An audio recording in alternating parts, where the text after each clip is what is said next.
जी सुबोध जी, ये जो आज प्रेस वार्ता का आयोजन आप कर रहे हैं, कौन सा मुद्दा है, किस लिए कर रहे हैं? देखिए, सबसे पहले मेरा नाम सुबोध श्रीवास्तव है। मैं राष्ट्रीय मानवाधिकार सुरक्षा परिषद का राष्ट्रीय प्रमुख हूँ और यह एक सामाजिक संस्था है। हम लोग क्या करते हैं, सामाजिक मुद्दों को उठाते रहते हैं समय समय पर। मेरे पास में पत्र के द्वारा एक सूचना प्राप्त हुई। इसमें मुझे जो हमारे विधि विशेषज्ञ उन्होंने बताया कि ये राष्ट्रीय स्तर का मुद्दा है। आज तक इतना बड़ा जीएसटी चोरी का मुद्दा देश में नहीं आया। कानपुर में एक कंपनी है कोठारी प्रोडक्ट्स लिमिटेड करके, उसके जो मालिकान है उनका नाम दीपक कोठारी और विक्रम कोठारी है। इनका बंटवारा हो गया। दीपक कोठारी की जो कंपनी है कोठारी प्रोडक्ट्स लिमिटेड, इस पर 2002 में जीएसटी डिपार्टमेंट के द्वारा छापा मारा गया और इसमें करीब 19 करोड़ 37 लाख रुपए की टैक्स चोरी पकड़ी गई जी। इसी के साथ साथ इस टीम का जो नेतृत्व कर रहे थे श्री शशि शेखर जी, जो तत्कालीन सुपरिटेंडेंट थे, उन्होंने कोठारी प्रोडक्ट लिमिटेड के जो कर्मचारी राजेश शर्मा, उनके घर पर छापा मारा।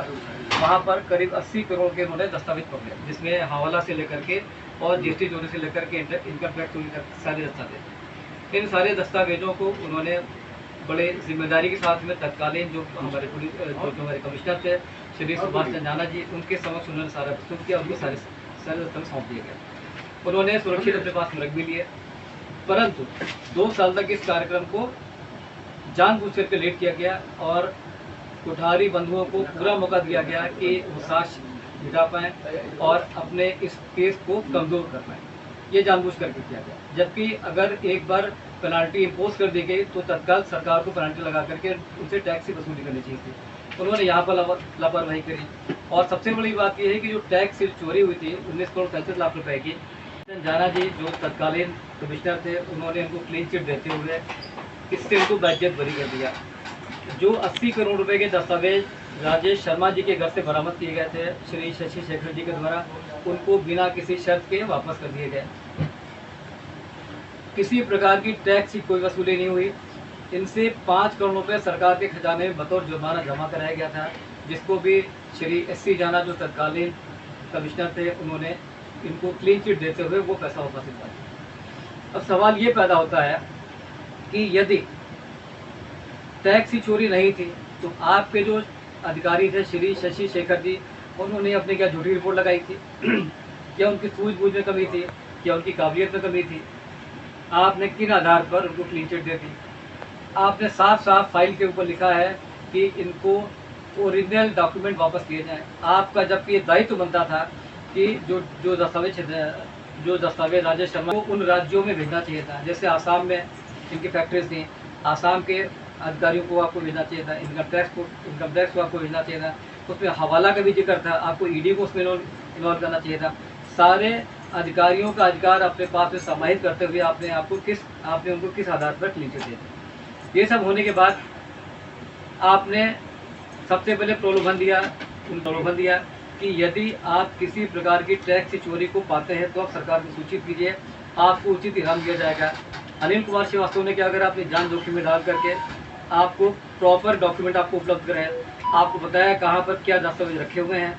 उन्होंने कोठारी बंधुओं की सारी आपको जो भी लीक पोल थी वो आपको सारी दी कि साहब इस तरह से देश के साथ गद्दारी करी जा रही है। आपने क्या करा, आपने उनको प्रलोभन देकर के आपने कोठारी बंधुओं को दुश्मन बना दिया। आज वो आदमी अपनी जान बचाना घूम रहा है।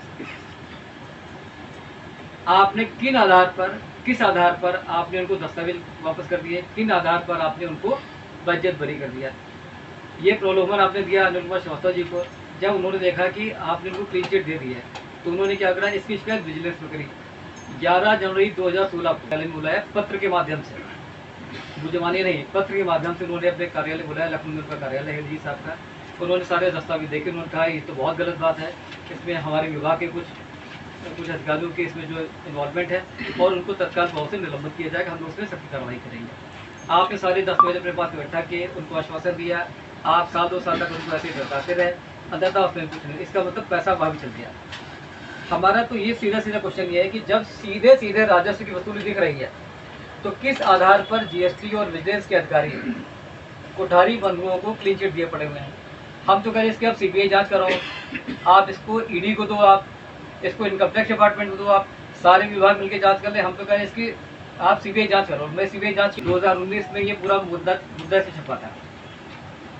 ये देखिए, आप भी पत्रकार बंधु हैं, कोई भी मैगजीन, कोई भी अखबार, कोई भी चैनल किसी झूठी बात को, झूठे मुकदमे को नहीं दिखा सकता है।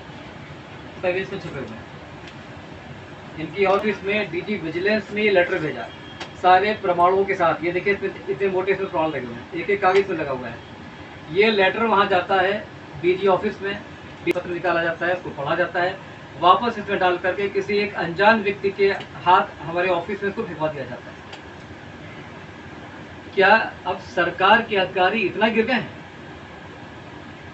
क्या भ्रष्टाचार या रिश्वतखोरी इतनी बढ़ गई है कि इतने मजबूत, इतने सख्त दस्तावेज देने के बाद भी कोई कार्रवाई नहीं हो रही है?